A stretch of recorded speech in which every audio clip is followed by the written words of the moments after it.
when I created that movie, I was not a father. Right, So right.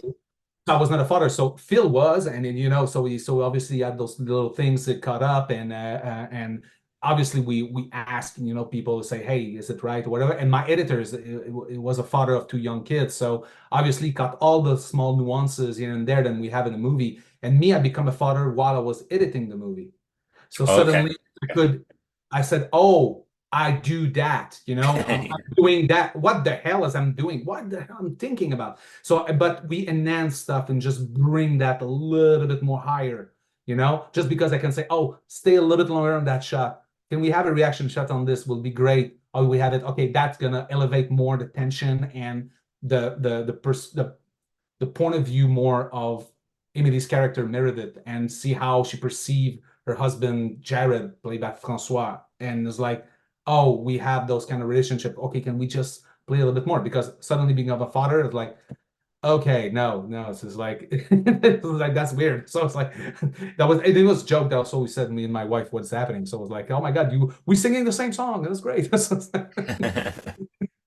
How did your wife react to seeing the film? Was it an emotional experience for her? Obviously, having a husband as a filmmaker, but also as a mother and a father, did that change the way that you looked at the film? Strangely enough, she'd been with me all in the whole process of the movie, and obviously, so that's like just to see how it goes and whatever. But she never really watched any cut, Okay. for a long, long time. And pieces here and there, obviously. But she's, oh my God, okay, that's great, that's fun. I love Emily's performance, it's great, and oh yeah, it's a little bit scary. But when she watched it completed, we Mm. had a daughter and everything, and it was like she watched it in the audience, and she holding my hand all the time. It's like, what the hell did you just created, man? It's like it's too tension. It's the tension is there. I can see that, and I don't like it. Not don't like it like don't like the movie. It's like Yeah, motion that I have. It's like the feeling. so Yeah, tense. It's like, but what is strange is, it's what I said to everybody. Say, just imagine. It's only your brain who imagining everything right now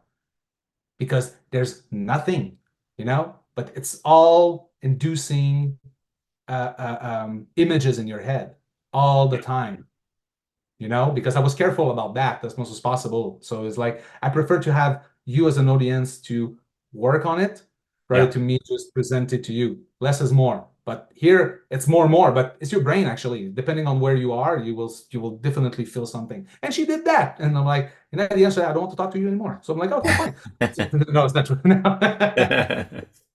And in terms of the tone and the style, like the story could have gone in a number of different ways. It could have been played as a straight psychological horror or a monster movie or a site, could that particular story could go in lots of different ways. How did you decide on the tone and the framing for the story that you ended up with? What I wanted to try to do, what I tried as much as possible to do is try to do something different. Make two things that are not really talking to each other and that kind of movie.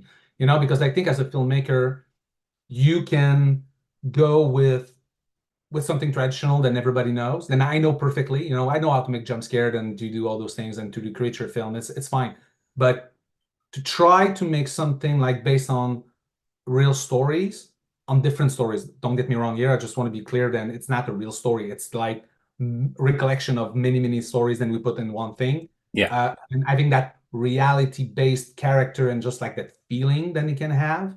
And after that, you can have like covered by a supernatural element. I'm like, okay, this not, we saw that a little bit like in Hereditary and stuff like that, or even Babadook. But when you Mm, look at them, it's not about the horror. It's about the drama, mm. both Yeah. of it, and with spicy things then is was awkward more and weird, like the ending of Hereditary. No, nobody saw that. It's like, what the hell is that? So like, but there was the punch I did all for me the last 10 minutes. It was the punch that he gave you on the face. Yeah. But me, I was like, yeah, but let's try to do something where we can blend those things. Like, so me as a horror fan was just like, okay, I love creature, I love jump scare, I love ghost, I love Insidious. I love Conjuring. I love those movies. So I'm like, okay, how I can just do that, or then taking like what I love about that, but I love also real characters, and I love drama and having feeling something with the characters, like emotionally driven. I like those kind of movies, and I'm like, okay, how I can blend that together. Yeah. and it was a hard thing to do. It was literally a hard thing to do, but this is what dictated the tone of some of the movie. So like being like dark and groovy, and after that it's like, oh, a little bit more like, oh, there's something happening here, and play with what we have also in the, and strangely enough, play also what we have with the budget. So Yeah. this decision that I made in that movie, then it was just because of the budget. Right. So Yeah. just that. We shot that movie all in daytime. Okay. That Yeah. was a hard decision to do Yeah. because the night scene needs to be very well done as much as possible. But I cannot see what's happening outside of the windows because I'm going to Yeah. sell that thing, and I don't have the budget to just cover it and to black everything. So I'm like, okay, what can I do? So I said, oh, let's play those windows in the story. So when this is why the windows are white and everything everywhere, but we say, oh, let's put a glow on this. So feeling that it's the tension and it's the heat everywhere in the movie, and it's a little bit like dreamy way. And at night, let's just not see anything. So it's Mm. just like imagination and everything. So we just played those little things, and it helps to the style and the tone of the movie actually. So Amazing. just play with those kind of things. We should talk about Emily's amazing performance Yeah. as Meredith, and also the fact that she's not primarily known as a horror actress. Most people would know her widely from Schitt's Creek. So seeing her appear as a lead in an indie horror is or a new horror film is quite exciting. So how did she become to be involved, and how did her performance kind of dictate some of the scenes as well? Well, Phil and I, when we go through the process of casting of who we would like for that character, we said, obviously we have a list of names, but one of the top, it was Emily, actually, because we saw her in 12 Monkeys. We saw her in Schitt's Creek, obviously, and we saw her also in a few movies that we knew. And we're like, oh, the range she has, she can play that, definitely. And I think she has the talent to do something like very basic and solid with the character actually.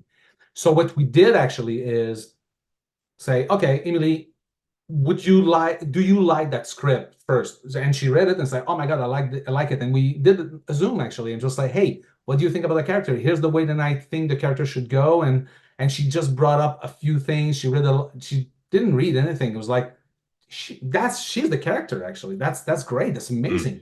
And so on set, she did stuff that was unexpected. And I was like, oh my God, she can do that? That's amazing. She gave me so much range, so much stuff. And we just played with that. And her performance was so dead on for that kind of character. And she understood like I said, the small nuances that the script had.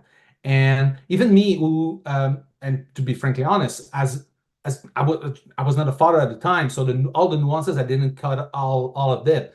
They were all written on the script, but it was not like me just like, oh my God, okay, I understand. Oh, do that, do this because I feel that. Phil helped me out, helped me a lot with that, just like those little kind of nuances than she had. And the editor, same thing. But when I Yeah. become a father, now I understood all the things that she did. So, oh my God, we can increase that and do this and that. And that was amazing. She's an amazing actress, and I think she brought to life a character then people's gonna remember that performance 100% sure because I think is one of her best, and I'm not saying that lightly. And I think we are very grateful that she decided to be involved, and she loved it so much that she's an exec producer on the project actually because she said, "Oh, I love that film. I love what's going on in that film." So we're Amazing. like, yeah, this is why this is how we got her. So basically, because she loved the script, I love working with her. We got a great relationship, and it was like, oh my God, okay, we've been very very lucky. And she's the one who brought François with her actually, and Oh, okay. Oh, the great. balance was like, oh my God, that's amazing. That's a very good choice. So we got that. So it was like, oh my God, okay. And he played the character very on tune also. Then and like I said, in the editing room was like, oh my God, that piece is so great, but we cannot put it in the movie right now. So Mm. because I need to kill your darling sometimes, you know what I mean? Yeah. So it's like, oh my God, okay, we cannot go there. And it's like, oh my God, we need to let that go. But at the end, the performance that they do and the balance that we have, it's just perfect for the film. And it's very horror in the core, but with obviously for the genre fan, they will understand like the little small pieces and we put everywhere. And there are a lot of nuances, I can tell you. There's a lot of things in that movie. More than we Yeah. can think. Yeah, no, you've done a fantastic job, both in terms of the horror, the drama, an amazing performance by Emily as well, and I really enjoyed it as a whole package. It's I think horror fans are going to really enjoy it, but also maybe people that aren't necessarily horror fans can also. It's a good kind of it's a tense film that you can watch, and you don't have to be a hardcore horror fan to enjoy. So I Oh, it's think you've really done a tense. It's really tense. Really, really tense. yeah, yeah, It's really tense. We know that. Even me, sometimes I'm watching, I'm like, oh my God. After I watch it 100 something, I'm more immune now, but this I'm yeah, watching yeah, it yeah, so many times right now. So then I'm like, oh my God, I know exactly what's gonna happen. I know the ending. Okay, just to tell you. So, yeah, yeah. but now um, I'm like, more in the groove of see how people's gonna react in Glasgow. So it's gonna be awesome. Well, I wish you all the best of luck with the world premiere at Glasgow FrightFest. I'm sure audiences are going to love it, and also wherever the film goes next, I wish you the best of luck with it. And it's a fantastic film. I really enjoyed it. Thanks for talking to me, Adam. Hey, thanks to you, and I really enjoyed our time. Thank you very much. Thank you. Take care.